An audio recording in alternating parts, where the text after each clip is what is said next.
پیاری بہنوں، اللہ تبارک و تعالیٰ نے ہمیں کس مقصد کے ساتھ پیدا کیا ہے؟ آپ میں سے کسی کو پتا ہے؟ کوئی جانتی ہے آپ میں سے؟ اسلام کے کس مقصد سے، کس لیے پیدا کیا ہے؟ وما خلقت الجن والانس الا لیعبدون. اللہ تبارک و تعالیٰ نے ہمیں پیدا کیا ہے صرف اور صرف اپنی عبادت کے لیے. کس لیے پیدا کیا ہے؟ صرف اور صرف اپنی عبادت کے لیے. ہم اگر اللہ کے نبی صلی اللہ علیہ وسلم نے جو طریقے بتائے ہیں، ہمارے نبی نے جو طریقے بتائے ہیں، ان طریقوں کو اپنا کر ہم زندگی کا کوئی بھی کام کریں گے وہ عبادت بن جائے گا. زندگی کا کوئی بھی کام کریں گے وہ کیا بن جائے گا؟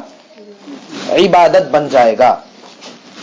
کہ آپ لوگ سوچتی ہیں کہ ہم عورتیں ہیں اور سوسائٹی میں اور معاشرے میں ہم کو ایک الگ نگاہ سے دیکھا جاتا ہے، تو اس لیے ہم پورے طور سے اپنے حق کو نہیں پہچان پاتے، اپنے آپ کو ایک انسان کی حیثیت سے بھی نہیں دیکھ پاتے.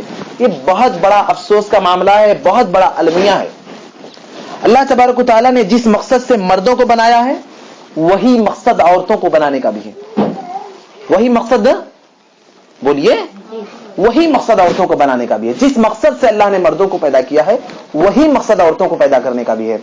اور ایک انسان، ایک مرد، ایک آدمی، اس کا اللہ کی نظر میں جو مقام ہے دینی اعتبار سے وہی مقام اللہ تبارک و تعالیٰ کے نزدیک آپ خواتین کا بھی ہے. بلکہ آپ کے لیے تو اتنا عظیم مقام ہے کہ میں کیا بتاؤں.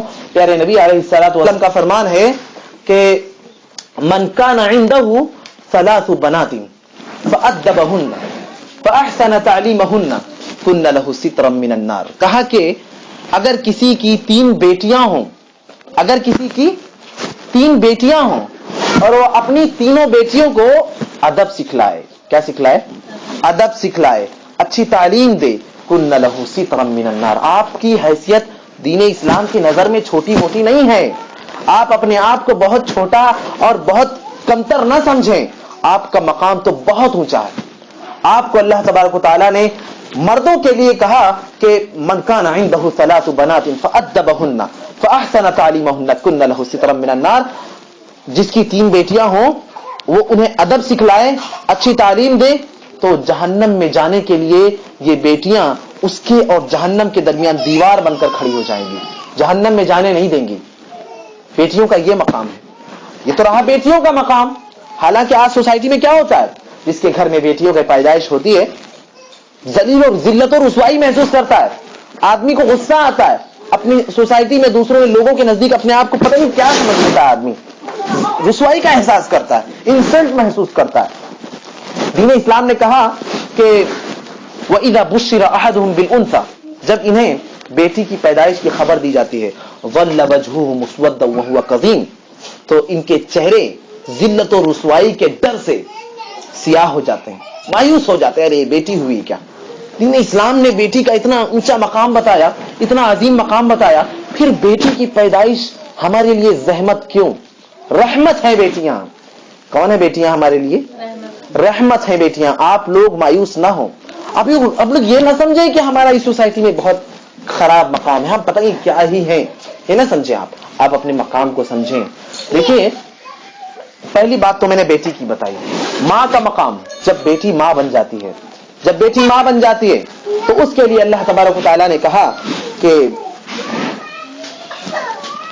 الجنت تحت اقدام الامہات، جنت ماں کے قدموں کے نیچے ہے. جنت ماں کے قدموں کے نیچے ہے. ہم اگر اپنی ماں کی باتوں کو نہ مانیں، اپنی ماں سے محبت نہ رکھیں، ان کی باتوں کو ہم اونچا مقام نہ دیں، ان کا عزت، ان کی عزت اور ان کا احترام نہ کریں، تو یاد رکھیں ہم جنت نہیں جا سکتے، اپنی زندگی کا اصل مقصد نہیں پا سکتے. تو اسی طریقے سے جب خواتین یا لڑکیاں جب بیوی کے مقام پر آ جاتی ہیں، جب بیوی بن جاتی ہیں، تو ان کے لیے اللہ تبارک و تعالیٰ نے کہا کہ وَعَاشِرُهُنَّ بِالْمَعْرُوفِ، ان کے ساتھ اچھے انداز میں رہو، اچھے انداز میں رہو، ان کے ساتھ ظلم نہ کرو، ان کے ساتھ پیار و محبت کا جذبہ رکھو، ان کے حقوق ادا کرو، ان کے کھانے کپڑے کا اور ان کے پہننے اوڑھنے کا اور سونے بچھونے کا سارا انتظام کرو. کس کی ذمہ داری ہے؟ مردوں کی، عورتوں کی ذمہ داری ہے کیا یہ اپنے لیے کمائیں؟ اپنے کھانے کا انتظام بھی عورتوں کو خود نہیں کرنا. مردوں کی ذمہ داری میں سے ہے. تو آپ یاد رکھیں کہ آپ کا مقام دین اسلام میں چھوٹا نہیں ہے, آپ بہت اونچے مقام پر ہیں. اس لیے میں مانتا ہوں اور یقینی ہے کہ زندگی کے کچھ ایام ایسے آتے ہیں کہ عورت کو, خاتون کو نمازوں سے, قرآن سے دور رہنا ہوتا ہے. لیکن آپ یہ نہ سمجھیں کہ آپ دین اسلام سے ہمیشہ کے لیے دور ہیں. آپ یہ نہ سوچیں کہ آپ اللہ کے تقرب سے ہمیشہ کے لیے دور ہیں. آپ یہ نہ سوچیں کہ آپ اللہ کے کلام سے, قرآن سے ہمیشہ کے لیے دور ہیں. آپ بھی مسلمان ہیں, آپ بھی دین اسلام کو ماننے والیاں ہیں. آپ کا مقام تو وہ مقام ہے جو اللہ تبارک و تعالیٰ نے حضرت عائشہ کا دیا, حضرت فاطمہ کا دیا, حضرت خدیجہ کا دیا. یہ سب کون ہیں؟ یہ سب اسلام کی مقدس شہزادیاں ہیں. تو آپ اگر اپنے مقام کو سمجھیں, اپنے مقام کو پہچانیں, اپنی زندگی کے اصل مقصد کو سمجھیں گی تو اللہ کے نزدیک آپ کا مقام بھی وہی ہوگا. اور سب سے آخری بات میں یہ کہوں گا کہ آپ کی اپنی عصمت و عفت اور آپ کی اپنی عزت اتنی عظیم ہے, اتنی اہم ہے, اتنی امپورٹنٹ ہے کہ جس طریقے سے آپ اپنے زیوروں کی حفاظت کرتی ہیں. زیوروں کی حفاظت کتنی زیادہ کی جاتی ہے. زیوروں کو تجوری میں رکھا جاتا ہے, زیوروں کو چھپا کر رکھا جاتا ہے, زیوروں کو لوگوں کی نظروں سے دور رکھا جاتا ہے. آپ کی عصمت و عفت کا جو مقام ہے, اسی لیے اللہ تبارک و تعالیٰ نے آپ کے اوپر پردہ واجب کیا ہے کہ آپ پردے میں رہیں.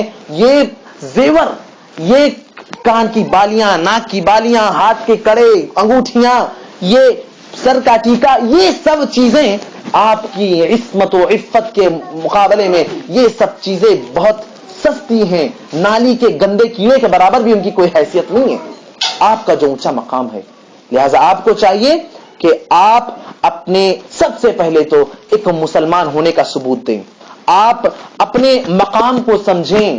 آپ کو اللہ نے جو اتنی عظیم نعمت عصمت و عفت اور عزت دی ہے, آپ کو جو اونچا مقام دیا ہے, آپ اس کو سمجھیں اور یقینی طور پر اور حقیقی طور پر ان کی حفاظت کرنے والیاں بنیں.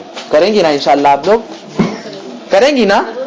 اللہ تبارک و تعالیٰ سے دعا ہے, اللہ تبارک و تعالیٰ ہماری ان بہنوں کو دل سے اس وعدے کو کرنے کی توفیق دے کہ یہ اپنی عصمت و عفت کی خود محافظ بنے گی. الہ العالمین, تو نے جس طریقے سے ہم تمام مردوں کو مسلمان بنایا ہے, یہ ہماری بہنیں بھی مسلمان ہیں, ان کو ایک مسلمان کی حیثیت سے زندگی جینے کا حق ملنا چاہیے, اور تو انہیں توفیق دے کہ اپنے مسلمان ہونے کے حق کے ساتھ جی سکیں, یہ زندگی میں خود اپنی عزت کی حفاظت کرنے والیاں بن سکیں, یہ تیرے مقرب بندوں کی طرح سے یہ اپنا اونچا مقام سوسائٹی میں, معاشرے میں اور جنت میں جب جائے تو وہاں پر بھی ان کا اونچا مقام رہے. اقول قولي هذا واستغفر الله لي ولكم ولسائر المسلمين من كل ذنب انه هو الغفور الرحيم.